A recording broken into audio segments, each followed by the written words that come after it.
so important for people like yourself and the community at large to ensure that, football doesn't become a cemetery of broken dreams. What would your key advice for 14, 15, 16-year-old boys and girls, and if the advice might be different for each? No, well, going back on my own experience, attitude and dedication is everything in football. If you want to push to the top, then you need the attitude and the dedication. Ability, yes, you're going to need ability to go and play at the top level or the highest level that you can play at.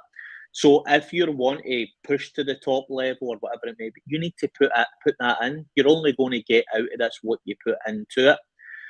Now, becoming a professional football player in the UK, England especially, probably the top league in the world, it's going to be extremely difficult. It's extremely difficult to become a professional football player in Scotland. I'm sure it's probably the same in Ireland as well. But the main thing is, if you don't become a professional football player at 18, then it doesn't mean that it's not going to happen for you. Like in Ireland and Scotland and England, you're expected to be a superstar when you're 16 years old. And if you're not a superstar when you're 16 years old, then teams aren't going to sign you because they don't see potential in you. But when I went to America and then I was becoming 19s, 20s, 21s, 22s, you're more mature as a person. Your game knowledge is a lot better.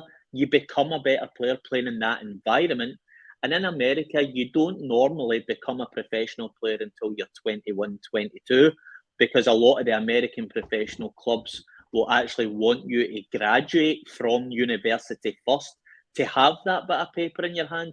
You never know. You could be the best player at university in America, get drafted to Inter Miami to go and play with Messi, and then a year later you get a bad injury, God forbid, and you can no longer play.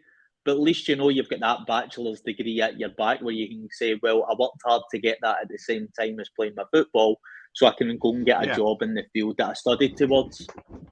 Whereas in the UK and Scotland, Ireland, etc., and things like that, they pull you out of school when you're 16 to be a professional, which is every boy and girl's dream to go and do that. And then at 18, if you're not good enough, they say, well, we don't need you anymore, so there you go. In the UK and Ireland, you can't go back to school, and you don't have the grades to get into university because you've left school so early, and you basically need to go and maybe start a trade, which isn't a bad thing. Absolutely, a trade's a good thing, but you're kind of left in the lurch and you're in between a rock and a hard place, to be honest.